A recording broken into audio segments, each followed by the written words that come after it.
Good morning. How's it going? Whew. All right. Let's bring us this morning into energy weaving and our true nature.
This is all a game on balance.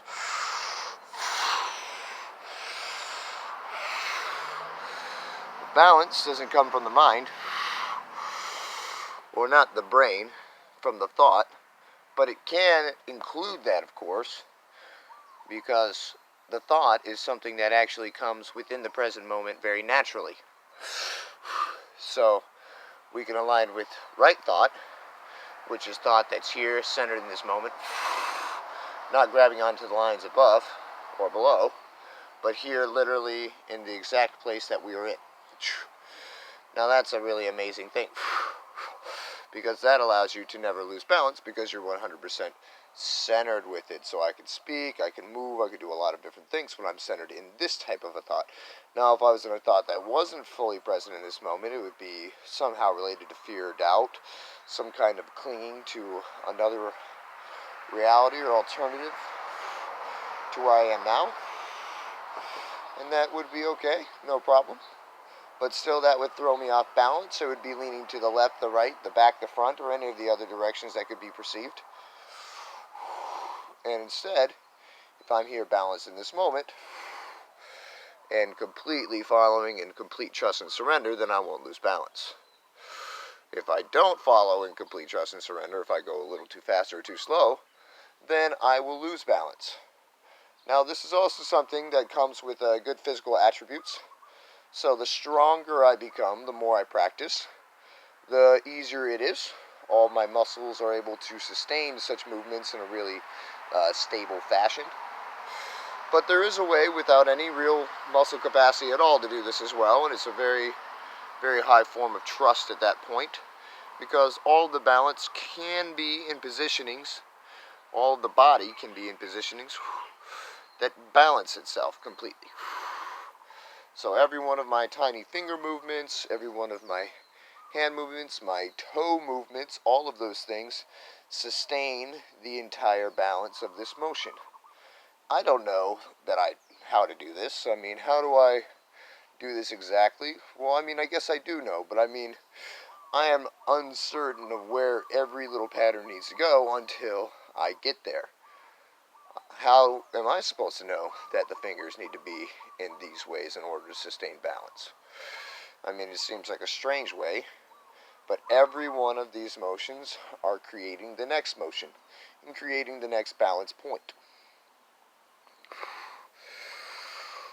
But all of these motions seem like maybe just the body's occurring. But even while I'm speaking, it is the breath that is also with it, holding that amazing center point, and allowing everything to move very fluidly. When I leave the breath, it becomes much more difficult, not impossible, because the breath is still always present with us. The only way it would leave possibly is for us to reach a super high rate of speed and step out of it, which, being within the space in between the breath, is still within the breath. The space in between the breath is the breath. It's a part that's not really honored much as the breath, but within meditation, that is the space that is a limitless door into emptiness. I've stepped out of the breath in this life with my body. It was a place of great stillness. Back in we went afterwards, though. But it was reflecting some really huge and amazing things in a phenomenal balance, showing the fractal universe in a phenomenal patterning, showing how all of the things that you can perceive within the realms of your consciousness, within the realms of your mind, within the realms of visualization and projection outside, and seeing really amazing things, can also be experienced here on the physical plane within the body. And it doesn't have to be only in the astral realm or the Akashic field. It can be right here in this field, and then you can understand how it's reflecting here as well. And that's really amazing, understanding the cycles of life in a really phenomenal fashion. You see, for me, when I have to stop this now, it's because my leg becomes tired, because it is not strong enough to continue onwards, because it's becoming tired. Now, there was a point in time when I would do this for, a good 8 hours a day. And during that time, my legs could sustain for a very, very, very, very long time these kinds of motions and movements. So for me, what I need to do then is practice. The more I practice, and the more I don't go ahead of myself thinking that vigorous movement makes me stronger somehow, slow movement can actually make me very stably strong and not risk injury, which is great. It's a wonderful thing. Today I started this without having any warm-up. Not even realized I was going to start this, thinking I was going to have large explanations before I began this video. And instead, it just went immediately into the fire and was like, okay, begin showing and then begin explaining while showing. And now that was something I didn't think was going to happen either. But that is something that has occurred, and so here we are, explaining ourselves and explaining this, explaining the motion, and feeling it through. You see, I don't bring my right leg to this position very often, but through trust and surrender, it doesn't matter. It can be just as if I'm a complete professional with this, as long as I trust it. Now, the amount of time that I may be able to do it may be different because of the lack in muscle for the other leg to sustain it for a very long time, but that's okay. That's not a big deal. That's not a problem at all in any way, shape, or form. All I need to do is do this until I can't do it anymore, and then again, until I can't do it anymore, again, until I can't do it anymore, again, until I can't do it anymore. And if it comes to a point to where it is so difficult to do, to where I feel I need to rest, then that is what I need to do. Allow my muscles to recuperate, eat some good food, become strong, and switch back and forth as well, because the muscles that hold this leg in place will have already had their rest. And so switching back and forth from leg to leg is a really easy way to build the muscle strength of the other leg. Also, this fluid motion is something that is quite fun.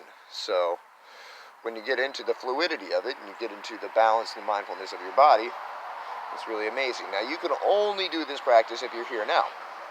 You're thinking about something over there, a person watching you, the cars driving by, the birds over here or there, or wherever it is, your balance will be thrown off, because this is a balance that takes the mind to be balanced as well.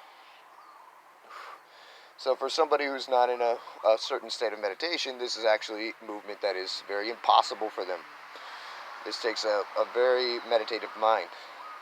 If you're going to want to weave energy for the universe, you are going to want to be extremely careful if you are practicing these kinds of things at a high rate of speed, hyperdimensional frequency, because if you do happen to lose your present moment and think about something to the left or to the right or up or down or wherever it is, something within not even the realm of your reality, a girl you've been thinking about, a movie you just watched, whatever it is, you're going to throw yourself through a giant loop, and you could lose your consciousness for quite some time. I mean, some people lose their consciousness for years. They leave a piece of themselves somewhere, and it's hard for that piece of themselves to get back to them. Eventually, it comes back to them, everything rearranges and really loves them. They can pray, they can ask for forgiveness, and a lot of things can rearrange themselves in order to open the channel to bring it back. There was a time in my life where I was in such a high rate of speed that if I would have left something somewhere else, I probably would never have found it within this lifetime. So that's a really difficult thing to perceive, but it also brings in like the seriousness of the devotion. You're like, okay, this is important. If I love myself, then I'm going to definitely take care of myself and make sure I don't lose any part of myself while I'm trying to help myself become free. It's a big deal. So, whew, see there? Whew. It almost really felt like I came off balance, but I just flow with that. Allow that to be part of the motion, and I don't jump back too quickly. I just follow it through, and that's the most sustainable thing to do, is to follow it through. If you fall off, or if you go in a certain direction, you could stop and say, oh, I suck, that's it, I'm screwed. But that kind of a hard stop is much different than if you just continue from the point you're on. No matter the point that you're going from, you'll always end at the same spot. That's something that I learned through the mudras of the hand. The mudras of the hand were showing me that no matter what, they always come back to center. And so you can follow them through any pattern that you need to, and they will come back to center. That is what will happen. And that's an amazing thing. So no matter how the puzzle pieces fall, no matter what, no matter the form or fashion, they will always come to where they need to go.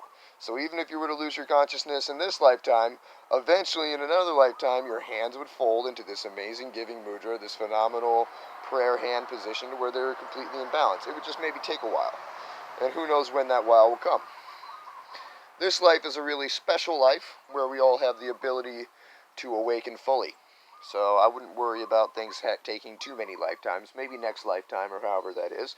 But everything's moving together in a great harmony right now, in a really beautiful unity, and everything's helping each other out in a giant way. So we're doing a really great job, so I wouldn't worry too much, but if you do, that's okay, because your worry will bring you through worry. You'll see why you were worrying, you'll have to look at that, and you'll eventually move through it in a really big way. Just don't give up, trust.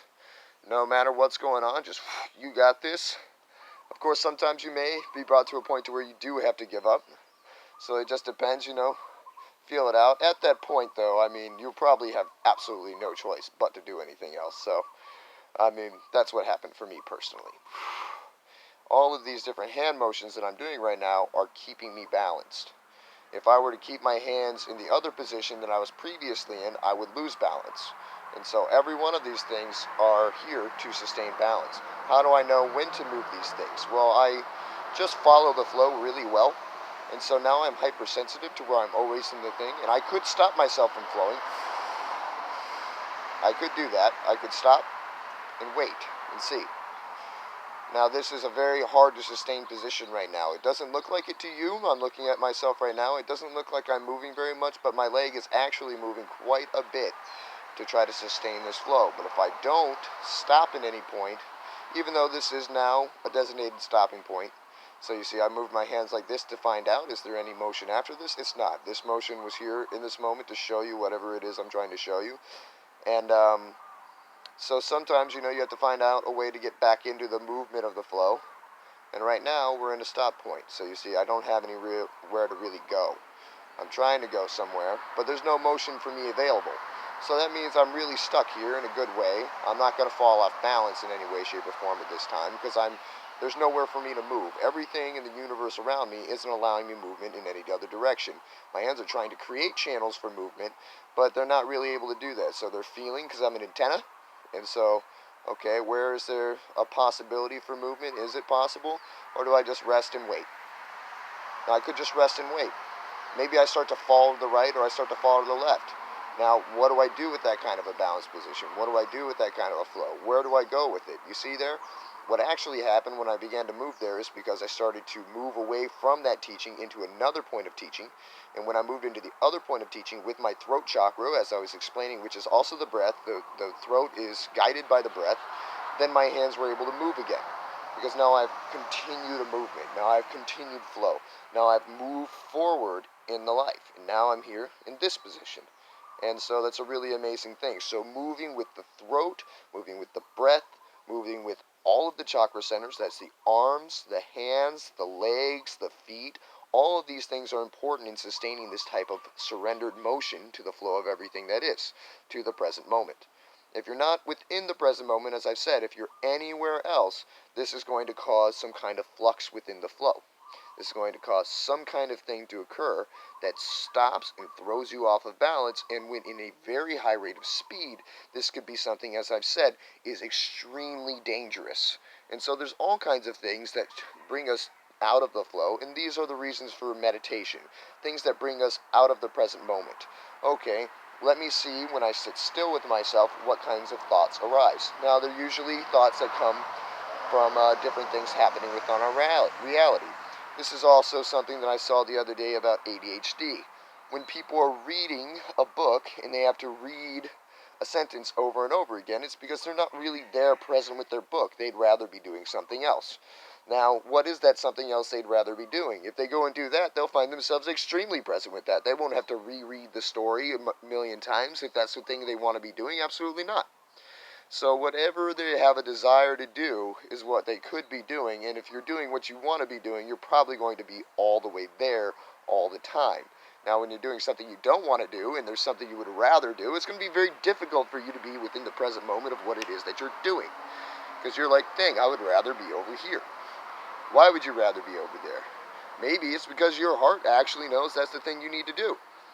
You could just trust it. Or maybe you're evil and wrong in some way. Pretty doubtful, that one. I mean, nothing is that. So, right now my leg is becoming very sore, but you see, I can sustain the soreness forever. I could actually blow my leg out because my balance is so great and my will is so strong that I could destroy my muscle in this balanced position because it'll never make me fall because I'm completely in a balanced position. What could it do? Where would it make me fall? To the left or to the right? How would it do that? I'm 100% balanced. It's impossible. So, what then? Well, I guess that I just have to relieve pressure on it when I don't want it to become injured, or I could injure myself. So once your will gets very strong, you have the ability to super injure yourself because you can't really be thrown off by different pains and different feelings in that way. You then just have to be able to have the intellect to be, okay, I do need to move in a certain way that helps my leg. Luckily for me, I understand a lot of the different muscle groups within the way, not because I understand them through word or science or understanding the anatomy, but because I can feel them very distinctly. So I can move in very slight directions and actually relieve tension on a certain point, very slight directions, creating a different pull on a different muscle, which gives that muscle a break. Now, if I can't do that, if it turns out I'm like burning up all the groups, then I'm going to move in a way that brings me to the next leg, and then relieves tension on that leg, and then I'm going to use this leg to balance. You see, I'm now moving my hand in a rotation fashion, because for some reason, this rotation fashion is actually what gives it a much easier pull on moving upwards. Now that seems strange, I understand, but it is actually part of the motion of the body, the balance of the body, and helping by moving the rest of the body, a certain part of your body move. This is where using the entire body in like a fight or any kind of wrestling position actually becomes a much stronger, more balanced fashion. Probably one of the reasons why animals are so much stronger than us. I mean, one of their legs isn't stronger, but their entire body working together in unison seems to be a formidable force. Now, when we come to like monkeys and things like that, we could just say that they're 100% present, and so all of their energy is able to use towards one focus versus having very many focuses, which is why you'd have like a mother that's able to lift a car off a child, because at that point, everything in life is gone for her.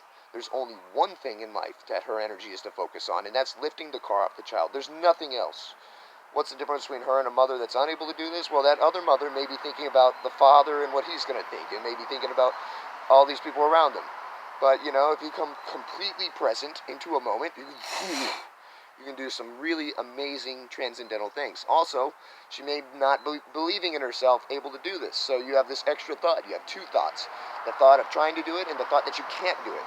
Those two thoughts are going to be fighting one another and make it very difficult for something to occur. So we can transcend these things, we move past these things, and these are part of the teaching is on how to be present in a way that can allow those things to occur, allow those things to happen. Now, I'm not going to be scaring anybody doing anything too crazy because, people are at a certain rates of speed within their consciousness, and kind of like the filament of a light bulb, I don't want to send too much voltage into you and then blow the filament, and then you can't light your light anymore. That would be kind of not very nice. So I'm going to do my best as to not do anything of that nature ever. And by doing my best to not do anything of that nature, it's just a really simple thing. It just cannot occur anyway. I don't cause harm in those kinds of fashions. I'm not even allowed to cause harm in these kinds of fashions. And the way that I sustain this, I don't use my mind. I don't go arrogantly into something. I just allow things to flow from me. I allow them to come out of me. And I surrender to the unity that is everything entirely. And now, when I'm hitting the present moment in these kinds of ways, I'm not really doing anything. I'm here allowing things to move through me. I'm allowing things to sustain their frequency. I'm allowing all of the universe to express through my being. So I'm not really doing anything but observing this amazing thing as you are. So like my motions, all of these motions are the same way in which I'm speaking right now. It's the same way in which I'm breathing right now. I'm just moving from balanced position to balanced position. Say I started to say a letter that was out of the flow of the balance of the moment, then it would feel strange, like there was some form of resistance, and I would try to move my mouth to the shape of whatever letter it is that's supposed to be coming out. So you see, I'm not really even saying these words as much as I'm like balancing from shape point to shape point to shape point, the same way I would be doing with the mudras of the hand or the mudras of the body. And this is kind of how I conduct all of my life entirely. Now, it's a little bit more difficult to see when I'm in a faster motion for somebody who's perceiving it and doesn't have the awareness of it. But if you have these awarenesses already, it will be very obvious to you what I'm doing. Or maybe not as obvious, but as I start to explain it to you, you'll start to have things certain click within your reality, within your life, into your mind stream. You'll be like, oh, wait a minute, let me observe this a little more deeply. It's obvious that these are keynotes and that these are definitely key words that open up my consciousness in certain ways to alert me of something to pay attention to within the realms of my reality. So I can now see, oh, this is something for me to observe and to pay attention to. Let's see this. And then when that occurs, you will start to be able to notice, oh wow, look, that motion was completely the motion of everything. That slight motion was completely the motion of everything. This guy's not moving himself. He is surrendering to the movement of all that is to move through him, because this creates the most fluid flow for everything to come. And this is the smoothest transfer of energy for a conduit of energy that moves energy for the benefit of everything constantly. And this is what everything does, and everything is doing through its particular motions in time, no matter what their motions are. So this is the perfection of all of life. Everybody is doing it in their own personal way, because it's a great grace to know, okay, this person's ego is here, this person's ego is here, this person's experience is here, this person's experience is there. These people are at this rate of understanding, these people are at this rate of understanding. So let's move them here through the law of magnetics, with the law of attraction, to all the different things to where they mix perfectly with, okay? I match this person's frequency, let me come to this spot. We both came to this spot. Me and this matching frequency. Me and this matching frequency. Me and these many matching frequencies. You see, because all of your geometries are aligning in a way that was a benefit for each and every one of you. These people are complementary in this way. These people are complementary in this way. These people aren't very complementary, but they're going to meet for a second. They're going to hit each other in a really crazy way. They're going to cause an agitation. They're going to change each other's frequencies, and they're going to bounce off, and they're going to do something else. Now, that's a really amazing thing. This is getting into like the laws of vibrations, energies, and frequencies, the way to see everything much more simply, which is something that makes me very happy to transfer to you now today, as these are many of the things that I've been wishing to transfer in a really powerful manner, and I haven't really had the confidence to come into this kind of a flow because I didn't have the physical body attributes that would allow me to do this in a really fluid manner for you, and I really wanted to be impeccable with the way in which I was showing you, so I didn't show you something originally that was like, what does the guy think he knows? And then I come in this way, and it's like, okay, now I'm at the level to where at least I can give to you something, I can show you something in a really beautiful way, and that just makes me very happy to be able to do that. I love you all so very, very much. So, moving on, coming in, I had to step forward when I said moving on, because moving on was like a huge jump in another direction. So you see, I had to jump forward. And so I even jump forward even more as I explained it, because now my motion is very much in a forward fashion. And so here I continue in this forward fashion. You see, because connecting with all of my energy centers, I'm connecting the arms, I'm connecting the legs, I'm connecting the torso, I'm connecting the hips, I'm connecting the crotch area, the heart, the throat, the head. All of these things are connected within the motion. If they're not all moving together, then I'm missing a part of my energy body. Inside of the motion, I'm missing a part of my power, I'm missing a part of my intention, I'm holding strain on something for some kind of a reason. Usually it has to do with like a limited mindset in some way, like I'm not as confident to move in this way, I'm not as confident to move in that way. I haven't opened a certain center. That could be what it is. And so when I notice other people and their motions, I notice which centers they're moving from, I understand what those centers relate to, and I know what it means when you're moving in this center and that center and that center. If you watch things like animals, what I wanted to refer to was more dogs, then you can see how it is they come at one another, and you can kind of see a little bit of this language in which I'm speaking, which is a language of no words. This is a heart language. People move in a really amazing and phenomenal fashion, and they move in a way that they don't usually typically move. And people will be like, well, not everybody's going to move quite like you, and okay, that may be true, but I have seen people move in these really phenomenal ways, and I've seen the heart move through them in the waves of life, and they do move in a very amazing and fluid fashion, and they do bring upon, amazing mudras. Now, hands are different, shapes are different, and so mudra patterns are going to be different in the way in which they can grab energy, absolutely. I have a different shape, I have a really beautiful shape. I really love my shape. It's a very Fibonacci spiraled shape. It's a well symmetry, and I believe that all of us can have this kind of a symmetry through just simply balancing the beliefs of our consciousness. When we come into the balanced belief or the balanced love and unity within the male and the female within us, then all of us will promote this kind of a symmetry. And that's a really beautiful thing, because we're constantly ever changing. Unless we decide to hold to a form, which is an ego identity, we think that we're the body in a certain shape and a certain style, but everything can change. We're malleable. We can move mutable in many fashions. Um, the body can actually shift and shape itself completely differently, very instantaneously, as it really is just a realm of perspective that's showing how it is that our vibration is going outwards in the light that it's giving off. So these things can change. And we'll come to a greater place of ability to articulate that and explain that to you later. So, back to the motion. So here we are in this amazing fashion, into this amazing flow. Now, like I said, I've been speaking this entire time, but this is very important that I speak to you, that I explain to you what's occurring. As without me doing this, I feel it would be very odd and just be like, okay, what's going on here? We're just watching a guy move around all silly, moving around all funny. But this is really wonderful in showing you what's occurring as it's occurring. But I just want to remind you that this is actually all the breath. So this, like I said, this is movement that is pretty impossible for you to do without you being within the heart. You can be in any other place in yourself, and then you can start to move from one of those places in yourself, but maybe you don't notice. But I always move from a heart center. If you're moving from another center first, it may be very difficult. I mean, I can move from all the other centers, but still, I've already grounded myself fully in the heart, to where the heart is always guiding in a really amazing fashion. So I'm always in surrender to the heart, in surrender to the breath, in surrender to all that is, into surrender of all beings everywhere without one exception. So anytime that I'm expressing, it's a pure expression that's coming through in the moment. It's not an expression that's coming through from an ego persona or anything like that. It's just what the moment is allowing me to do. And this is also something that is happening for everybody. You could also perceive everybody to not actually even have an ego. Of course, that may be very difficult for people to think about in certain realms or flows, or different dynamics of where they are within the puzzle of the rearranging parts that are causing us to realize ourselves fully. Everybody's doing a phenomenal task for one another, because you're showing this person and my person and all of these different people what it is they need to see in order to be free. And then eventually you come to a place to where you can be free yourself in a certain form of fashion, to where you can start helping the rest of yourself become free, and eventually all of self will be free, or realize its freedom fully.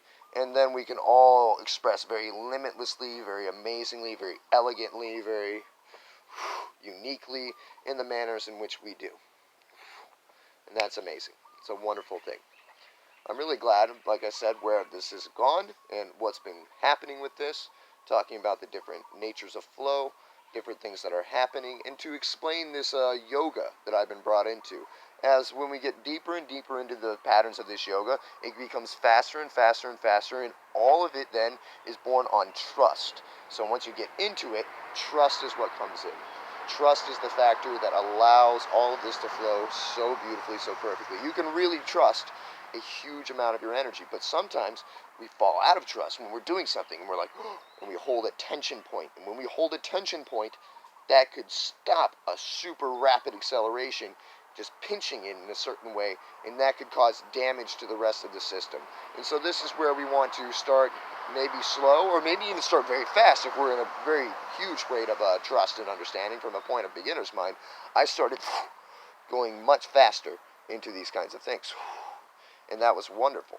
I really enjoyed that was the case. I really enjoyed that was going on. It was when I started to fully let go that I began to really understand how to come into balance. But it could be different for everybody. So originally, I remember for a long time I was going quite slow, and I was doing much Tai Chi style things. Always fluid though, always fluid, always going with the body, always in circular motions, having no hard stopping points. This is much different than what I was doing before, but what I was doing before was through music. So I was using Chinese traditional music, which for some reason spoke to my soul and brought me out of the world completely. It turned out music was so beautiful to me that I didn't think about anything else but the music when I was listening to it. And that's such a wonderful, deep, and gorgeous blessing to have happened. I can't even tell you how amazing that is to me, how phenomenal that is to me, how just transcendentally great is that blessing. So I will now, or maybe not now, but in the future, begin to make videos with music and kind of show you the following patterns of those different flows, as dance is something that actually brought me into the wish to relate with you now today. This is something I see as important. Now, this video is going to end soon, as 33 minutes and 22 seconds is as long as we're able to go on these videos, and I don't want to stop right in the middle of a certain flow, so I'm going to figure out how we can bring this into a close, and perhaps still do another video immediately after this, but just allow it to close in a good space that's good for all the viewers and has them feeling good and wonderful and feeling complete in the transfer of this information. Maybe just going into how we're going to go into more things like dance, bringing things through that talk about different dance of different culture. I don't know if you notice like things like Chinese culture or things like the Asian cultures, how very disciplined they are, how very precise they are, very artistic in a certain way, martial artists, and that's an amazing form and style of dance, but I've also seen a rigidity that can occur from these kinds of amazing disciplines, and I love these too, because I got to tell you, when you hit those style dances, now you're working with giant higher chakra systems, as that kind of a precision is something that's very necessary in a lot of different ways. Then you have things more like the Irish dance, much more lighter, much more flowy, the legs bouncing, kind of heart-centered, kind of doing a little jig, laughing, having fun, party style. But that's a really amazing flow of the legs as well, and so that's a really free flow, and it has a great precision to it as well.